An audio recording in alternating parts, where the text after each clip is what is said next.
Great. Welcome everybody.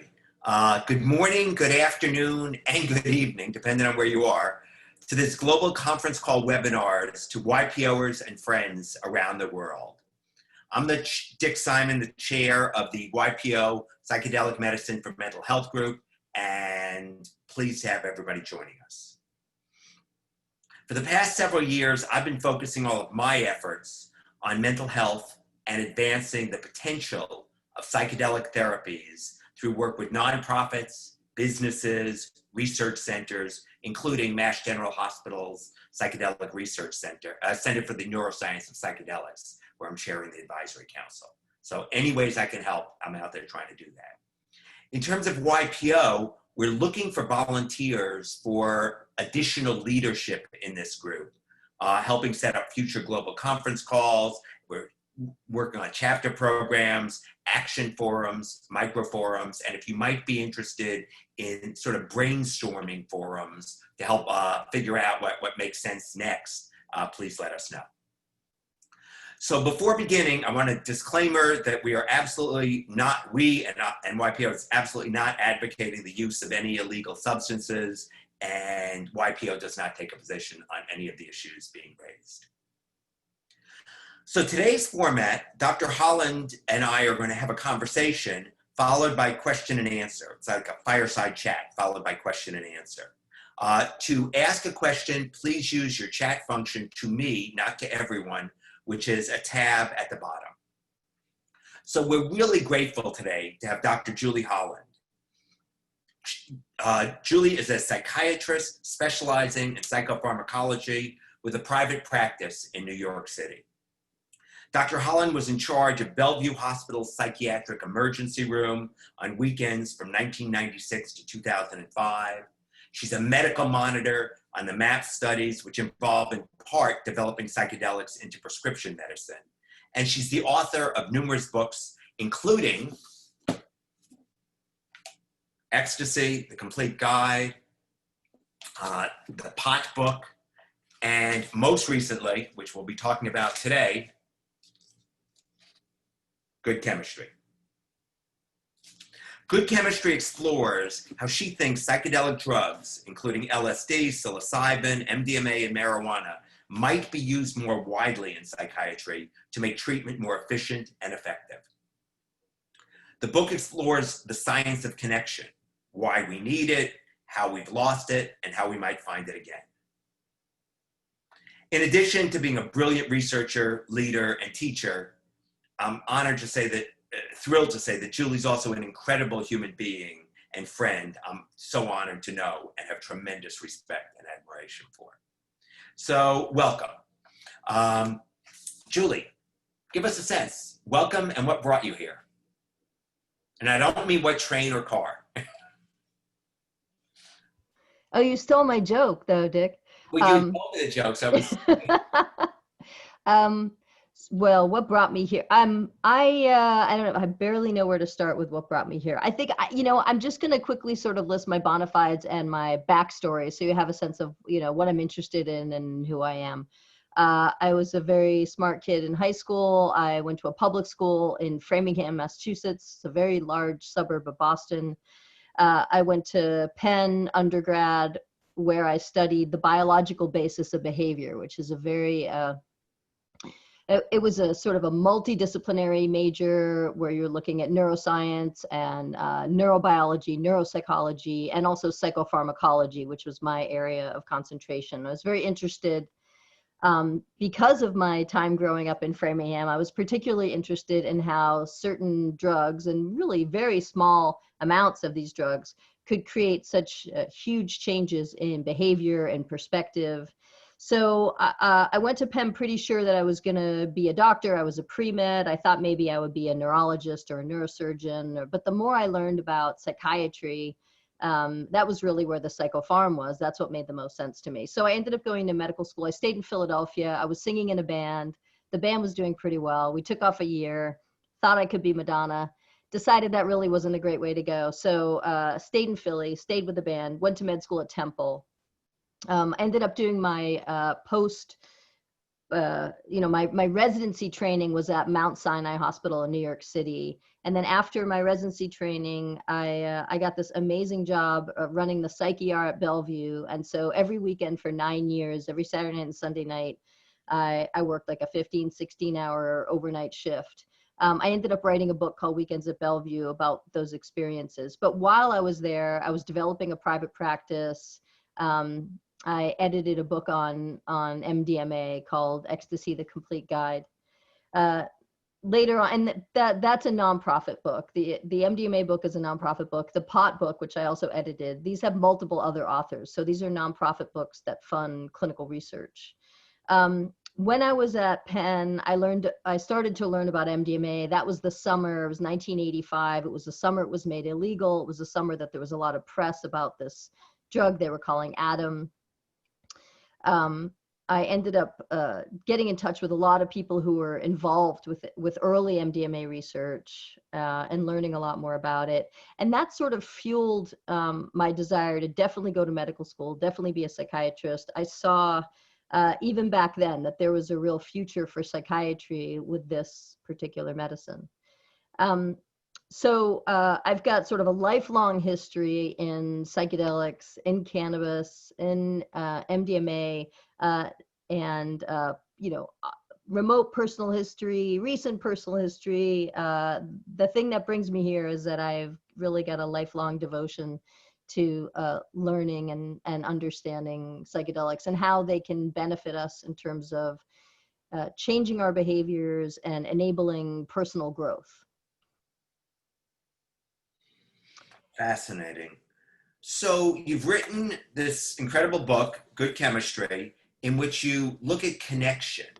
And the structure of the book is like looking at connection from multiple layers, which is really interesting. Can you share with us sort of how you approach that and why? Yeah, so the structure of Good Chemistry, this book took a long time to come out of me. It was a little hard. This is my 5th book, and it definitely took the longest to really develop. And at one point, it was a little bit like a breech birth, and I needed an extra pair of hands in there to really help extract it out of me. But the structure of the book was one thing that I had very clearly early on, which is that there are all these different kinds of connection. And the first and most basic connection is just a connection to yourself, to be embodied and comfortable in your own body, and then also to be present and not distracted. So the first chapter is about connecting with the self, connecting with your own sort of presence and your essence. And then the second chapter is about connecting with another person and mating and pheromones and all the chemistry of connection that happens when two people get together. The third chapter is about creating a family, creating a third person through a connection, and what that connection is like physiologically. For instance, pregnancy, delivery, nursing, these are all very high oxytocin states. And if you read Good Chemistry, you will learn a lot about oxytocin, whether you want to or not. But what oxytocin does is it really helps enable bonding and connection. So the chemistry of connection really is about oxytocin primarily. So the third chapter is about connections within a family unit, and also talking a little bit about raising teenagers and when they want to connect and disconnect and how to navigate that. The fourth chapter is about connection as a community. And that's also when I talk about sort of the dirty little secret of oxytocin. It's not all flowers and rainbows. Oxytocin also helps enable us to discern who's on our team and who's on the other team, who's in our tribe and who is an other, which I know, Dick, you have a particular interest in this idea of othering people and us versus them. And oxytocin really has a role in that sort of mechanisms that our brain goes through. So that's chapter 4. Then chapter 5 is about connecting with nature, being grounded, like literally, having your feet on the grass and feeling connected to the planet, being out in the woods or out in the water and feeling part of something bigger. And so it's this connection where you get sort of subsumed into something bigger. And what does that feel like? And then the final chapter is about connecting with the cosmos or the universe. So we're going really big here before we go home. And that is about, that's really where I talk even more about psychedelics, that, for many of us who have had a psychedelic experience, often at the peak sort of mystical part of it, there may be this sense that everything is connected. You know, there is a sort of universal lattice work of connection, and whether you think that is, you know, electrons or electricity, or whether you call it love or God, there is still this sense of this sort of the interconnectedness of everything, and, you know, everything is all and all is one and we are all love, and that kind of feeling. And again, this is a high oxytocin state. So and then I also talk about death a little bit. I talk about death a little bit in terms of connecting with nature and the reality of the cycles of life, and then I also talk about death and the connecting with the cosmos part. So in truth, I wanted to do an entire book about death, and my agent shot it down. She's like, nobody wants to talk about death. But I think that you know, I love to find blind spots. You know, medicine has a blind spot where we're very good at ushering in new life, and we've got doulas and neonatal intensive care units. But in terms of ushering people out and helping people die, medicine has a real blind spot. And there's a, you know, doctors don't want to throw up their hands until the last minute, and then somebody's in hospice for like a week. And, you know, that's a blind spot in medicine. But then we've got blind spots in psychiatry, where we've gotten really comfortable prescribing a daily dose for people so that they can sort of sweep their symptoms under the rug. And, you know, what psychedelics really do is, and some of you have heard me say this before, but they take the rug out back, and you beat the hell out of the rug, and you vacuum the floor, and you put the rug down, and you don't have a lumpy rug anymore. And so to me, the psychedelic psychiatry and psychedelic assisted psychotherapy, this is absolutely a disruptive technology in the field of psychiatry, and potentially also disruptive in the entire field of medicine, because not only do people have tremendous behavioral changes after these intense psychedelic assisted psychotherapy experiences, they can also have a lot of physical and physiological changes. You know, one thing to keep in mind is that these psychedelics are anti-inflammatory, but I would also say that the act of sort of figuring out your shit eventually is also anti-inflammatory. And that, you know, we hold a lot of trauma in our bodies, and we hold a lot of conflict in our bodies, and it can create, you know, think of something as simple as like an ulcer. You know, you get stressed out, you get an ulcer. You get stressed out, your hair falls out. You get stressed out, you don't sleep well, it screws up your metabolism, you end up getting overweight, you end up eating more sugar because you have no energy, but that screws up your metabolism, it makes you more inflamed. You know, these things sort of circle on themselves. And so if you can bring down the stress, that is anti-inflammatory. And one way to really bring down the stress is to actually really dig down deep and get out some of these things that you're repressing and that are hidden and that are sort of festering. I mean, you can really think of it like if you have cancer and you need surgery, right? Like there are little malignant things that have to come out. But when you're talking about childhood trauma and early wounding, those things that need to come out, they're really protected and they're very tender. And so you can do years and years of psychotherapy to finally get comfortable enough to get to that malignant thing. Or you could have psychotherapy over the course of a day where you're given something like an anesthetic, where it makes it easier to get to those parts, right? So with MDMA assisted psychotherapy, because it increases serotonin so much, number one, you're less anxious, and you have the sense of satiety and ease, like you don't need anything. But because it's also a methamphetamine base, right? MDMA is methylene dioxy methamphetamine. Methamphetamine is speed. So you've sort of combined like speed with a psychedelic. So because of that methamphetamine base with MDMA, there you are awake, you are alert, you have excellent memory for the session at hand. You also have improved memory for things that happened in the past. But then the most interesting thing to me about MDMA is that it increases oxytocin, so that you are open, trusting, connected with the person doing the therapy.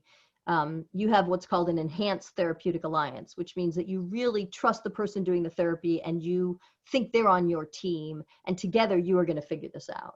So that increased oxytocin allows the whole therapy process to happen more deeply, but also really crucially, oxytocin enables neuroplasticity. And anytime you're looking at neuroplasticity, you're going to see oxytocin.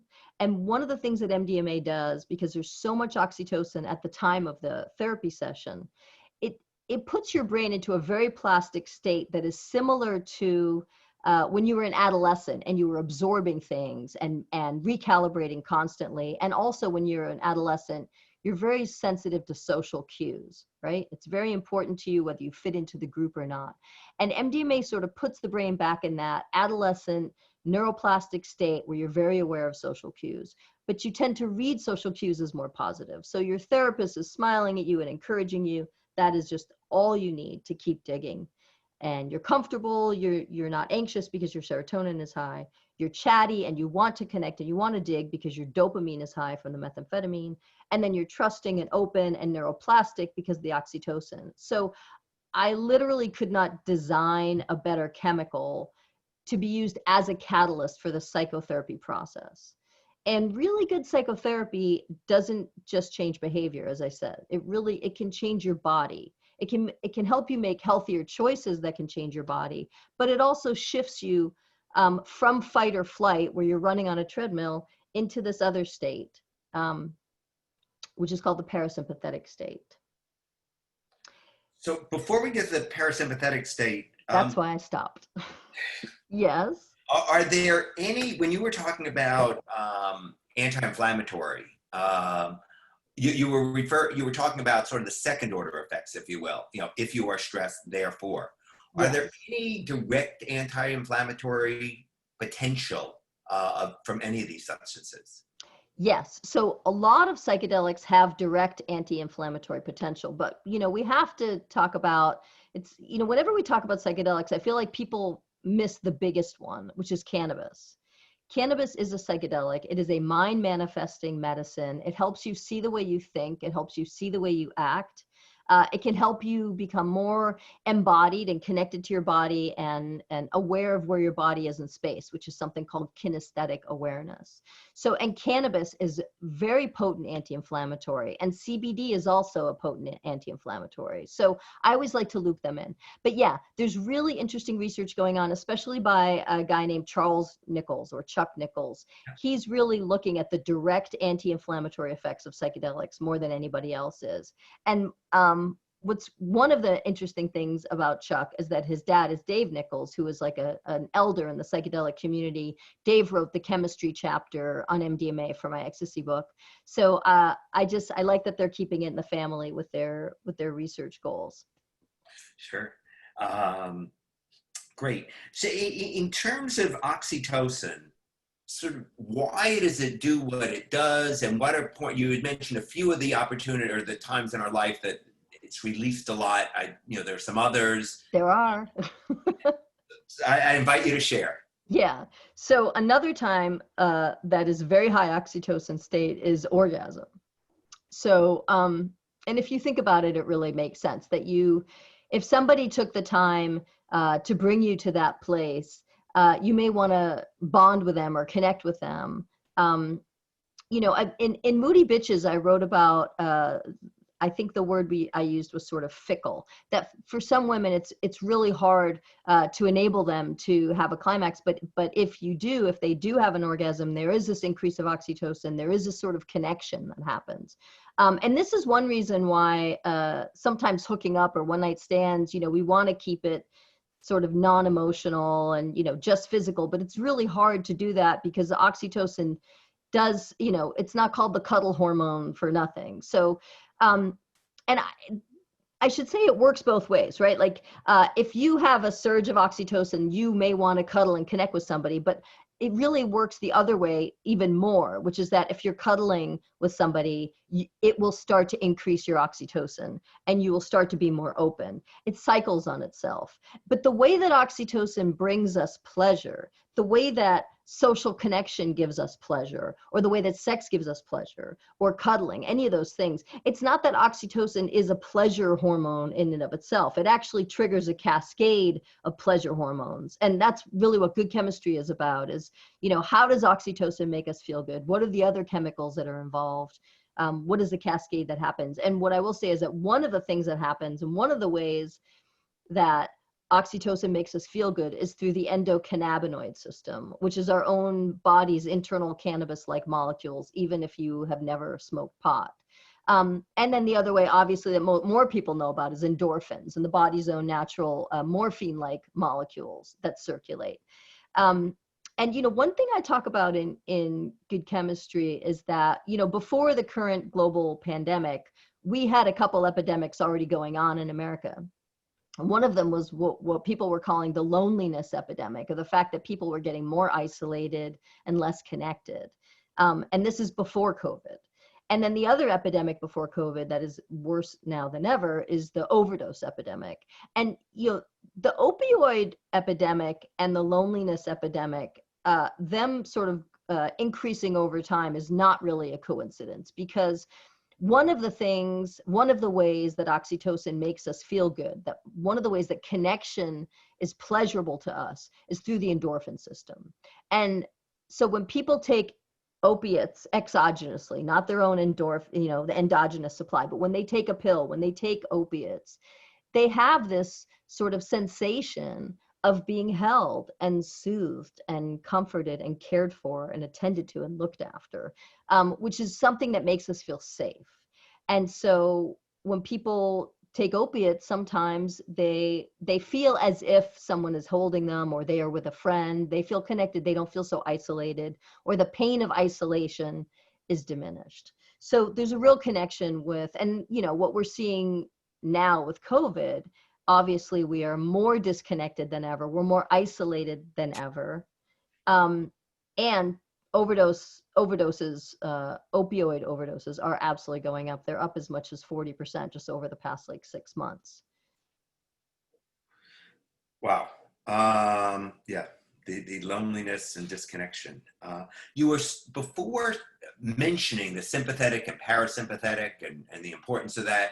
Can you again, share your thoughts on that? Yeah. So here's what I say about that. From middle school through medical school, I was taught about the sympathetic nervous system and about fight or flight easily a dozen times. It came up all the time. It came up all the time when I was an undergrad, that fight or flight, the ability to attack or escape, was the key to survival. And I would say that it is one of the keys of the survival, but it is, maybe back in the cave person days, it was even more important.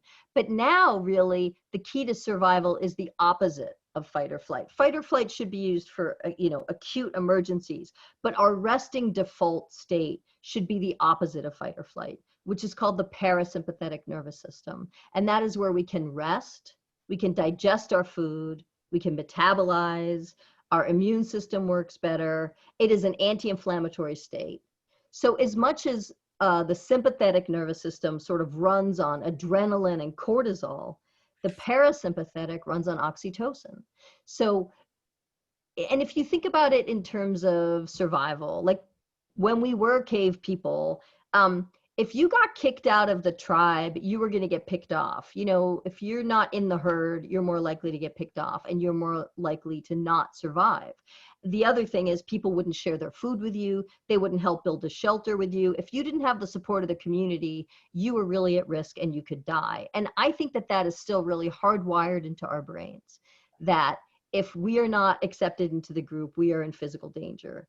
And by the way, this is sort of an aside and a reason why when you're on a Zoom call and you've got 7 or 8 faces to look at, there's some part of your brain that is scanning for social cues the whole time. Am I in the group? Do they like me? Am I safe? Am I going to get kicked out? It's very primal. It's very deep. It's not conscious. But if you want to know why you're completely fried after scanning 7 or 8 faces for an hour, that's one of the reasons why. You can't really fully see social cues with these small screens, or people's faces are herky-jerky, or they freeze for a minute, and our brain is meant to sort of have analog stimulus and to be able to interpret sort of an analog stream of social cues. That is a bit of an aside. So anyway, sympathetic is pro-inflammatory, parasympathetic is anti-inflammatory. And then the other really important thing to remember is this idea of being open or closed, right? When you're in sympathetic and fight or flight, it's if you have a fire in your kitchen, you don't stop to pick up the phone or chat with a neighbor. You're focused on the fire. Your social skills are pretty lousy.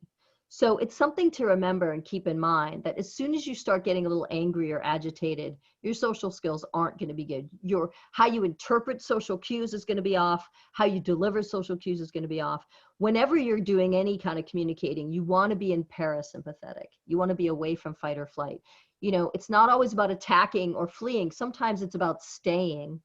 And collaborating and cooperating. So you have to be in parasympathetic, which means you have to be open. You have to be open to collaborating and cooperating. You have to be open to getting in information, right? We don't really learn very well when we're stressed and panicked. We really only learn well, excuse me, when we are open to new information, which only happens when we are in the parasympathetic mode. And this neuroplasticity, it's another word for learning. You know, you rewire your brain, you rewire the circuitry.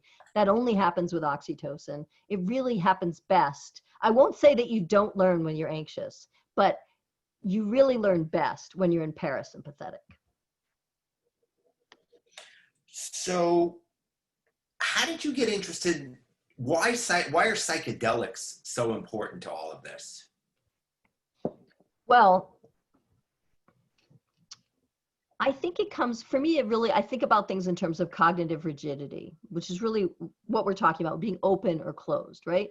There's a lot of psychiatric diagnoses where you're very rigid, where, you know, this is what I believe, this is the way it is, and you can't talk me out of it. So if you're delusional, you've got like a fixed false belief about something and nobody can convince you otherwise. If you have obsessive compulsive disorder, you have a fixed ritual that you have to do. You can't be interrupted. You're very rigid. If you have anorexia nervosa, you've got a clear idea that you are too fat and you need to lose weight, even if you weigh 80 pounds. You know, nobody can talk you out of it. So it's this real cognitive rigidity.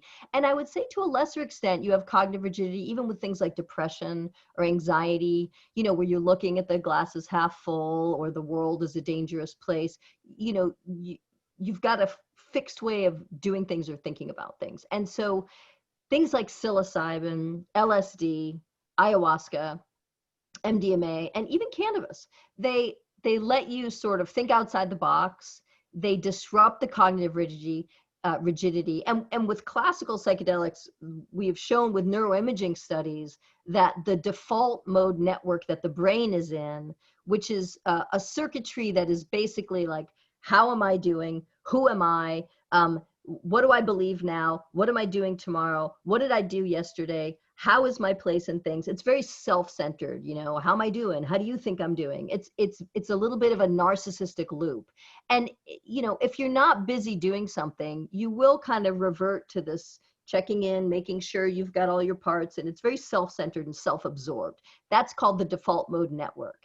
And what classical psychedelics do is that they quiet down that default mode network, and they disrupt the circuitry that usually goes in circles, that is self-absorbed, and they allow the brain to have more communication with different parts, between different parts of the brain, and perhaps parts that don't necessarily always communicate, which is why if somebody, say, is tripping, maybe they can see colors. I'm sorry, they can see sounds, or they can hear colors, you know, because those two parts of the brain are communicating and typically they wouldn't.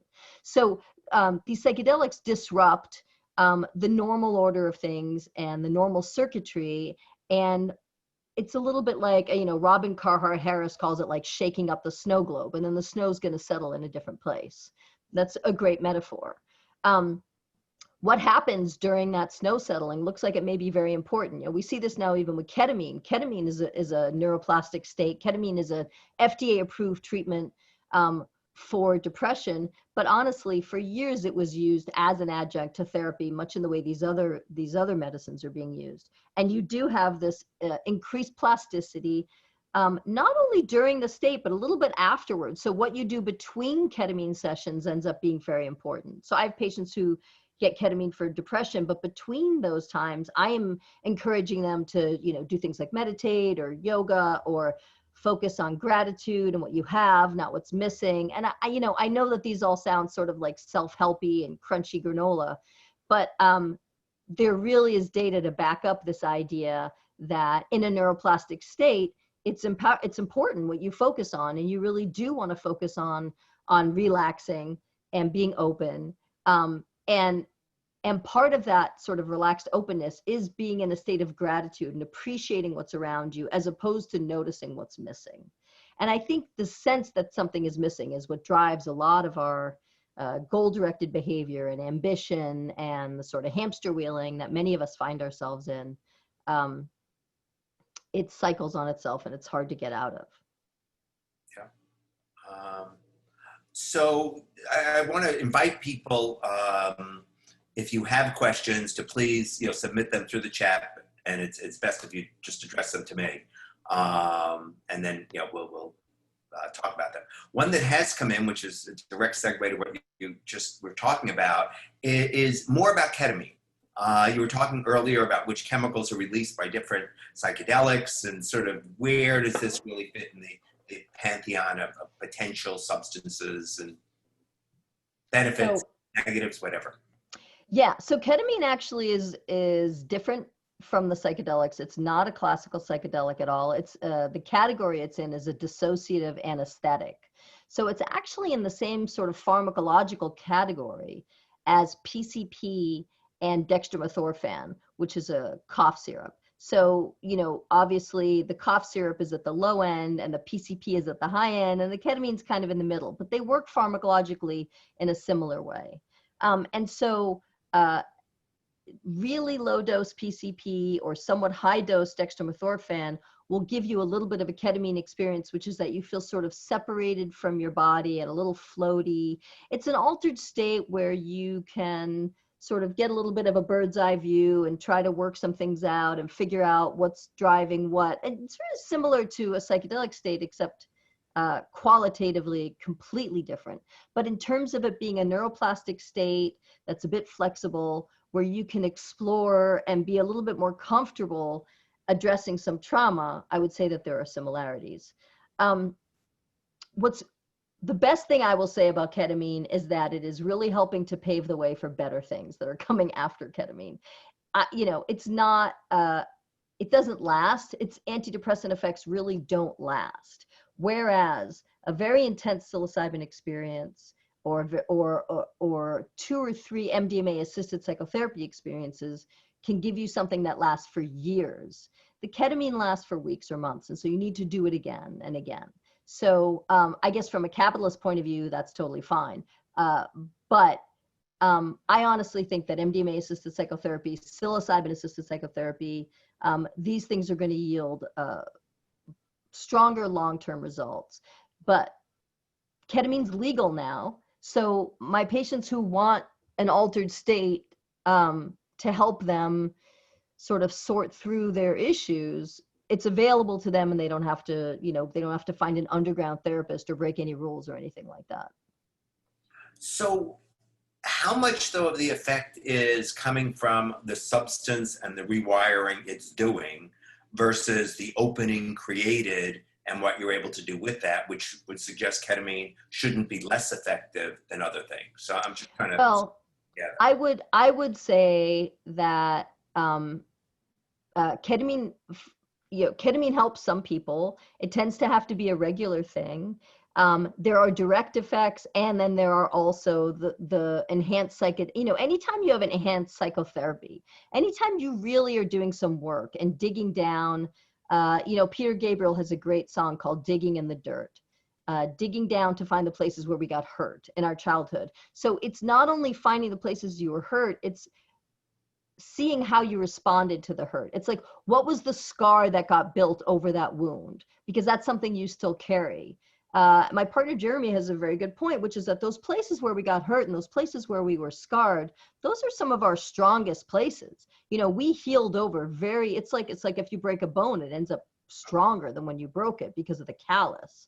So, everybody has trauma. Every childhood has trauma. I don't care if you were born with a silver spoon in your hand. I promise you, there were times when there was nobody there to hold you or to feed you, or people were mean to you or abandoned you. It doesn't matter. Every childhood has trauma. It is relative to that person's experience.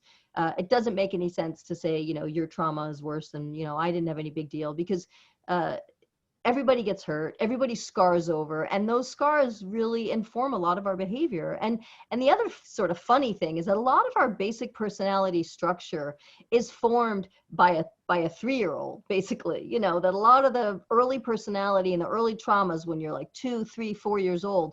So many of us, especially when stressed, end up really having the behavior of a toddler, because that was where our personality really got formed. So to be able to have an opportunity to really explore that, it almost doesn't matter what substance you use to get there, but there are direct effects of ketamine in terms of depression and glutamate that the other classical psychedelics don't have. But we are seeing in people who have treatment-resistant depression who undergo psilocybin, which is magic mushrooms, when they undergo psilocybin-assisted psychotherapy, they do better and stay better. So, I mean, and that's why we're seeing some companies like Usona or Compass who are trying to, bring to market psilocybin for depression or treatment-resistant depression because there is tremendous efficacy there. It's the same thing that's driving the cannabis market, the CBD market. There is wellness and efficacy and efficiency in these devices. That's why they're going to become eventually accepted medical devices. Right now, they're obviously very disruptive technologies, but I really think that they are cost effective. They're just effective blanket wise. And, in psychiatry, we have a lot of medicines that are about treating symptoms, not really treating, what's driving the symptoms. And it's sort of covering up symptoms. And, one of the things I say about antidepressants, and I wrote about this also in Moody Bitches and in Good Chemistry, is like, these aren't medicines that necessarily help foster connection or make you better at connecting. These are medicines that make you not mind that you're disconnected. So they're really moving in the exact opposite direction that we want. That's like, oh, you're isolated, but you won't feel lonely and sad while you're isolated. What we really want are medicines to make us less isolated and to help us to connect. And it may be that some of the prescription medicines in psychiatry are even making us worse at connection and not better. So there really needs to be sort of a fundamental reworking of psychopharmacology. And I think that that's what's happening now. Another question is, can you talk more about the use of psychedelics for a treatment of addictions? Definitely. Yeah, that's really important. And if I didn't include it, I certainly should have. When I was talking about this cognitive rigidity and getting stuck in ways of thinking and ways of behaving, addiction is a perfect example, right? You learn that if you're uncomfortable, but you do this thing, you'll be less uncomfortable. And so you keep doing that and you keep sort of going to that same place for comfort, even though over time, that thing that you're doing to soothe you is causing a lot of other problems. So this is another kind of cognitive rigidity. So what we've seen so far, there has been a pilot study using psilocybin in the treatment of cocaine addiction with good results. A small to medium study of psilocybin-assisted psychotherapy in treating nicotine cessation, nicotine addiction. People who'd been trying to quit smoking, had been smoking for 20 years or more, couldn't quit. Psilocybin really allowed a very high percentage of those people to finally walk away from cigarettes, which is great. There was a long history of using LSD to treat alcohol dependence and alcohol addiction. And what we are seeing now at NYU is that they're using a psilocybin study for treating alcohol addiction. I don't believe they have results yet. There is an MDMA alcoholism study underway with preliminary results that have been published. That's Ben Sessa in the UK. So I'm just trying to think if there's any other addiction studies going on. I think that's it. Absolutely. Oh, and then we should just talk about ayahuasca and ibogaine. Absolutely. So ibogaine is very specific. It is a psychedelic, but it's very specific to the opiate receptors in that it really sort of resets the opiate receptors. So even if you have very high tolerance, after an ibogaine session, you don't necessarily have that tolerance. But ibogaine is a very long-acting psychedelic. The experiences can be 24, 36 hours. But it is really particularly perfect for treating opiate addiction. And then you have ayahuasca, which is a psychedelic tea. It's brewed out of two different ingredients. The most simplistic way of thinking about it is that DMT is not orally active, right? If you want to experience DMT, you have to smoke it. But if you add something that inactivates the stomach, killing the DMT, so if you put those things together, then you can have DMT and it will be orally active. So instead of smoking DMT and having like a 30 or 15-minute experience, you could drink DMT and then you'd have like a 4 to 6 hour experience. So ayahuasca is orally active DMT in a brew or a tea. But typically ayahuasca is taken in a group setting, and there's a lot of processing that happens. Like maybe you'll drink the tea Saturday night and then you'll have a group sessions Sunday morning, and then you'll drink it Sunday night, you'll have a group session Monday morning. So there's a lot of sort of growth and processing that happens over the course of a weekend. But I have definitely had patients who have walked away from opiate addictions, cigarette addictions, cannabis addictions, alcohol addictions through their use of ayahuasca. So whoever asked about addictions, the answer is a resounding yes. All of these substances, because they shake up the person's sense of self, because they disrupt the default mode network, because they turn sort of rigid cognitive thinking into something much more flexible, and because they enhance neuroplasticity, there is a chance to rethink, rejigger, rewire, rework things that can lead to huge changes in behavior. So these are catalysts for behavior change, and they're catalysts for just good psychotherapy, going deeper and being more efficient. So, question, what could one take oxytocin directly, and how would that differ from using something else that's generating a lot of oxytocin? Right. So this question also comes up a lot. It's like, okay, can we patent it? Can we market it? And I will say that there is an oxytocin nasal spray, but most people, when they take it, doesn't seem to really do very much. They don't really feel it very much. There's some experiments where if they give oxytocin nasal spray to people, they can show that they're more generous on certain tests, or that they're more open to collaborating, or that they have more us versus them kind of thinking. So it does seem to have a pretty mild effect. But in terms of like, if I take oxytocin, does it make me feel all blissed out? I don't think that anyone is having that experience. But when I was at Mount Sinai, they were definitely looking a little bit at oxytocin in terms of Asperger's or autistic spectrum disorder. And there's actually really interesting research on MDMA with autistic spectrum disorder that shows that there is certainly a decrease in social anxiety in adults who are on the spectrum. So I know I'm going off on a little bit of a tangent, but that is my answer. Good answer. Good answer. Thank you. There are so many different psychedelic compound molecules coming out or being discovered. How many can psychiatrists actually learn to use, recommend, prescribe over time? Yeah, there are a lot of new medicines coming out all the time, or new drugs coming out, new analogs. And I think that one of the best sources of reliable, curated drug information out there is Erowid.org. It's EROWID, Erowid.org. They could use your funding, they can use your attention. I absolutely trust them to provide reliable information, and they go through all individual trip reports and sort of post the best ones that make sense. And they go through a lot of scientific papers on various substances. So I think that's a good source of information. They also have a newsletter where they specifically focus on novel psychoactive substances, things that are just being created or they're just discovering, that are coming out of labs either in the United States of America or in Asia or Eastern Europe. I mean, there's all sorts of little hotbeds of chemists who make things and unleash them onto the world. One of the reasons why we have this huge overdose crisis is that there's a glut of fentanyl. And so fentanyl is ending up in all sorts of sort of street drugs. And it is, yet another reason to sort of remember that as long as these drugs are illegal, we're going to have issues with counterfeit supply and drug substitution and problems with purity.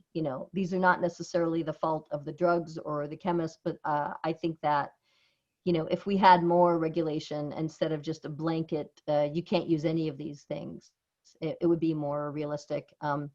and sort of better, economically. I mean, obviously, we've all seen how, cannabis has gone from sort of like an underground illegal drug to being, essential right now in times of COVID. And we've also seen that it's one of the few sort of resilient markets, that people are definitely still using cannabis, still using CBD quite a bit. I think, I got an email recently from somebody who said, my dad read your book and he used to drink himself to sleep every night, and now he's using cannabis, and we think that's healthier. And I also think that's healthier because cannabis is anti-inflammatory and it's not toxic to your liver or your brain the way that alcohol is. So I think that slowly people are getting more educated and they're going to make better choices, but this is obviously going to be a slow process.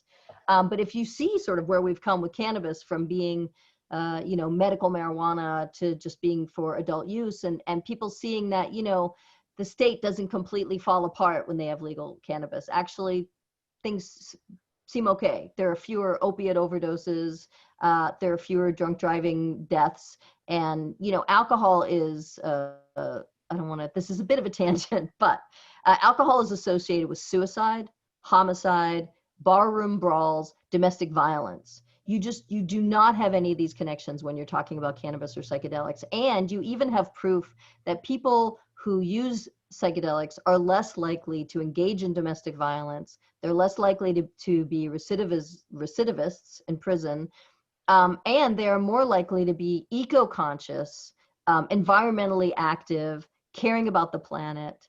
Again, it's this idea that you feel connected to nature or feel connected to something bigger than yourself, and then you want to take care of it. So, I write in Good Chemistry about how psychedelics can really help, not only help us with our own issues intrapersonally, and they can help us interpersonally, but they can really even help like interspecies, or just help us to heal the planet and save the planet, which is something that we all know we're supposed to be doing and feel bad that we're not, basically.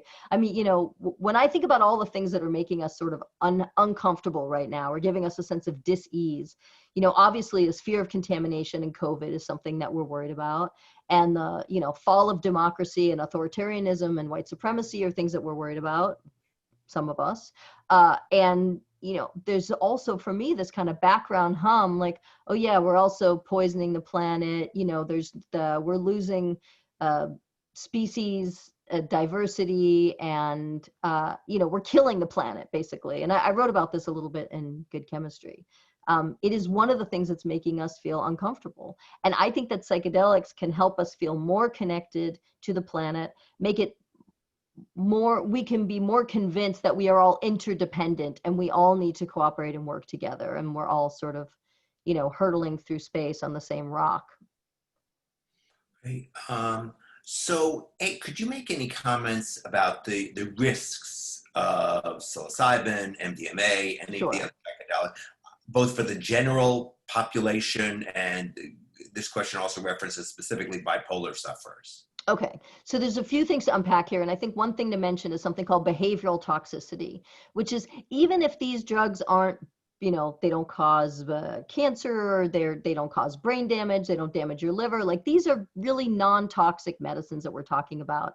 Ketamine's a little different, ayahuasca's a little different, but in general, cannabis and the psychedelics, they're not bad for your body. But there's this issue of behavioral toxicity, right? If you get stoned and you're climbing a mountain, you could break your back when you fall. If you're tripping and you're crossing the street and you get distracted by how beautiful the red and the yellow and the green lights are, you might get hit by a cab, right? That's behavioral toxicity. So these issues always exist when you're taking drugs unsupervised out in the community. But, in the context that I'm talking about, this is psychedelic assisted psychotherapy. So you're sitting in a room, you're not crossing a street in traffic, it's medically supervised. You're not, in terms of like the risks of MDMA, for example, like the risks of ecstasy are overheating and overhydrating, right? If you dance for hours without taking a break, you can die of heat stroke. If you drink too much water with MDMA, you can die of water intoxication. But again, if you're sitting in a therapist's office talking about how you were traumatized when you were 4, you're not going to be dancing, you're not hyper overhydrating, these risks become a non-issue.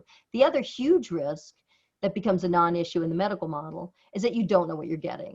That when you buy something, especially if you're buying like a tablet of ecstasy or a, powdered Molly in a club, you don't know what you're getting. So, white powders are always incredibly risky.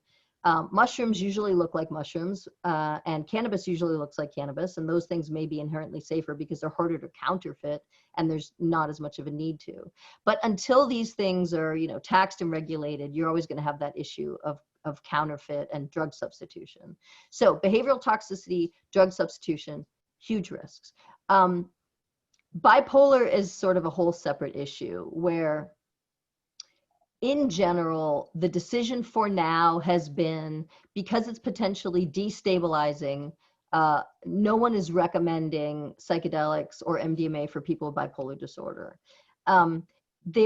There is some early research going on where some people think that psilocybin or ayahuasca could be helpful for some people with bipolar disorder, but this is in very specific situations where they are closely monitored, and sometimes they're still taking some of their medicines. This issue of mixing medicine and drugs, I mean, I use these words interchangeably, but mixing prescription psychiatric medicine with psychedelics or MDMA, ayahuasca, things like this, it's very complicated because they're operating a lot of the same receptors. So I can make some blanket statements. Early research shows that lithium and psychedelics is not a good combination, that the lithium makes the psychedelics work more. Antidepressants with psychedelics seems like it blunts them. Antidepressants with MDMA totally blunts it. You don't have the experience at all. And then mixing antidepressants or stimulants with ayahuasca is extremely dangerous. So this whole area of drug interaction adds a level of danger. But again, when in the context of medical research, which is really where we're at now, right? We're talking about phase 2 and phase 3 trials. Phase 2 is psilocybin. MDMA right now is in a phase 3 multi-center trial looking at post-traumatic stress disorder. In these trials, we are screening out everybody who has a history of psychosis or even a first-degree relative with psychosis, right? So even if you're not bipolar, you have a bipolar brother, you're not going to get into these studies, right?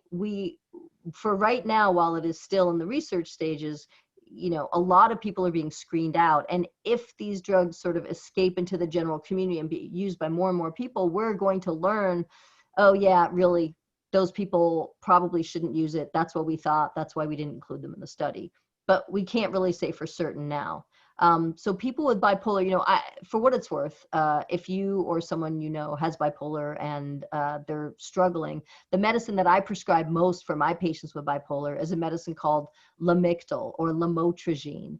And it's been around since the 80s. It was used initially to treat seizures and epilepsy, but it works very nicely in bipolar. And one of the nice things about lamotrigine, Lamictal, is that it looks like it's not as dangerous as the other medicines if you're mixing with other substances. So the only exception, it looks like it may reduce the efficacy of ketamine a little bit. And we've just learned that benzos, like medicines like Xanax and Valium and Klonopin, also reduce the efficacy of ketamine. So, we're all still learning. And the other thing I should mention is that all of this research, none of it is government funded. None of it is big pharma funded. It's all from private donations from people who are interested in these substances and interested in this research happening. So that makes it go very, very slow.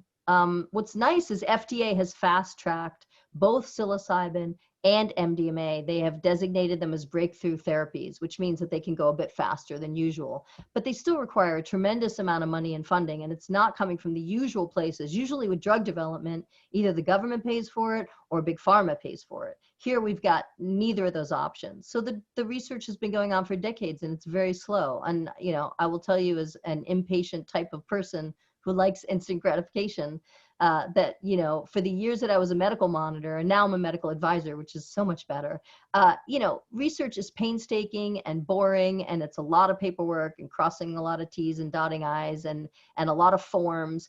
And if you volunteer to be in these studies, for most of them, there's a 50-50 chance you're going to get placebo. And so you have to just sort of accept that you're you're helping propel research forward, and you may not get any personal benefit. Some of the studies do a crossover design where if you got placebo, when the study's over, you can get active drug, which is very considerate of them, but not all of them have that. Great. I would just add that we're recently seeing a significant amount of investment capital going into this space also. Yes, and that's lovely because, you know, we need that injection. Yeah. I think that there, you know, I would say that there's sort of gold in them there hills. I think that there, you know, when you look at wellness and efficacy of what's happening, it makes sense that the money should follow. It should follow the efficacy. Great. We're starting to approach the top of the hour. I have Oh, no. two last questions. What are you worried about? Trump. Stay off of politics. Okay. What Oh are you no, worried about? I'm not sure. Academic more directly. Let's see. Going gray. No. Like, that's like a bit of a Rorschach.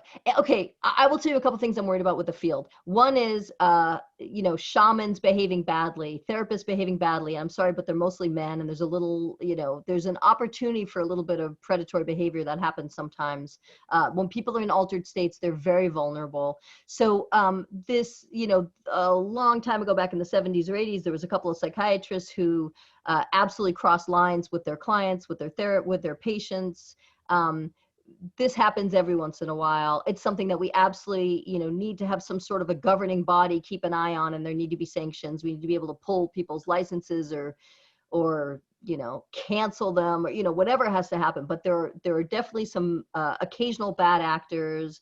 That's something that is an issue. The other thing that's important is that the people who really need these medicines the most aren't getting them.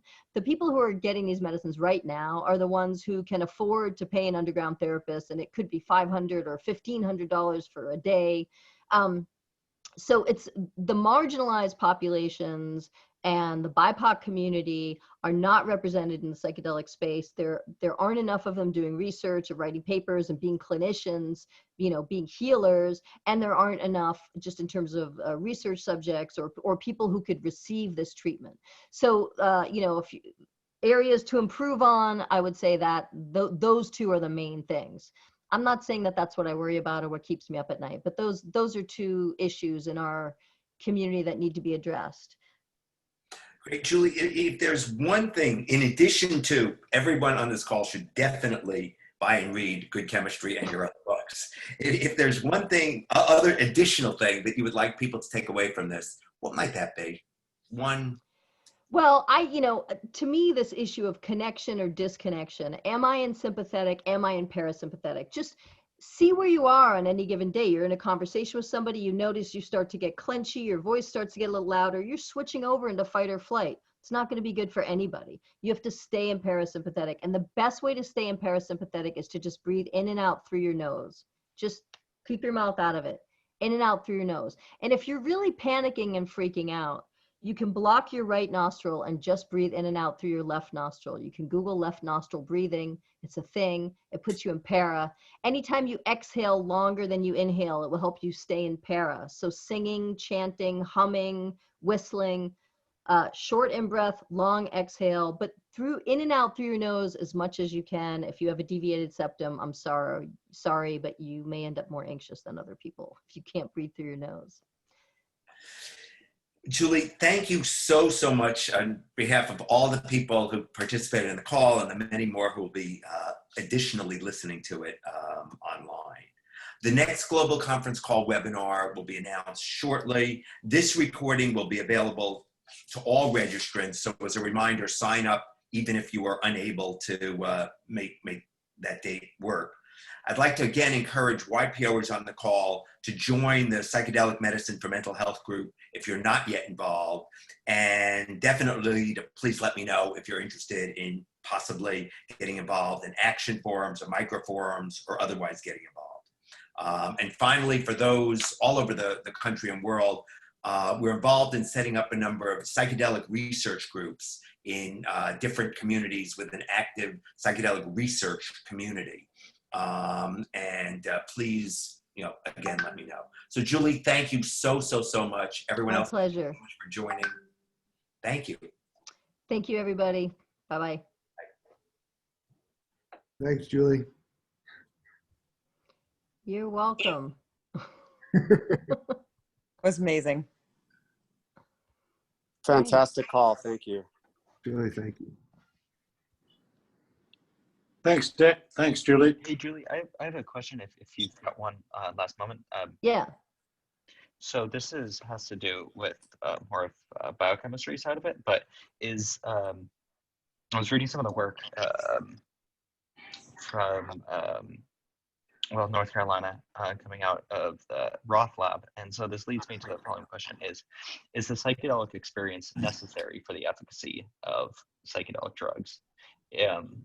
That's a If big we had a question. compound that Yeah. shared the scaffold with, say, LSD Right. or psilocybin, but did not have psychoactivity. I don't know. I don't know the answer to that. That'd I'm still not be sure efficacious. anybody, yeah, I don't know the answer to that, and I'm not sure For anybody whatever can reason, I can't hear you. definitively say that. Elijah, can you hear me? I can hear. Okay, there we go. Sorry, something was weird with Okay. my headphones. Sure. So I can't really say for sure. This is something that a lot of people are looking at. For instance, with Ibogaine, right? There's 18MC. And I don't know that all the 18MC trials have already been done to prove definitively whether it can be used or not. But I know that there are companies looking at this, right? That they think they can separate the baby and the bathwater. I don't know if they can or not. I mean, it's an excellent question, but I'm not gonna pretend I know the answer to that.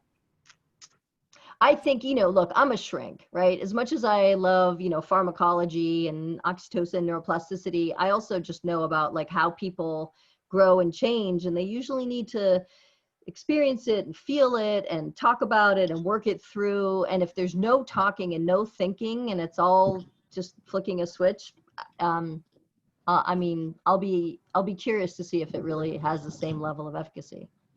But I think 18MC, if all you're looking to do is reset the receptors, you can do that. But I'll tell you something, if you reset the receptors and you haven't changed the behavior, they're going to die because they don't have tolerance anymore. And they go out and use, half what they used before and they die. So you better make sure that you're, changing the behavior. So, I think if you're going to look at an 18MC study, you got to look like a year or two far out and see like, do people really stop and stay stopped? Right. Okay, that makes sense. There's some compounds that are being developed for the NMDA receptor for one of the isoforms of it that decrease opiate tolerance, and that's coming out of where I'm going to grad school at Emory.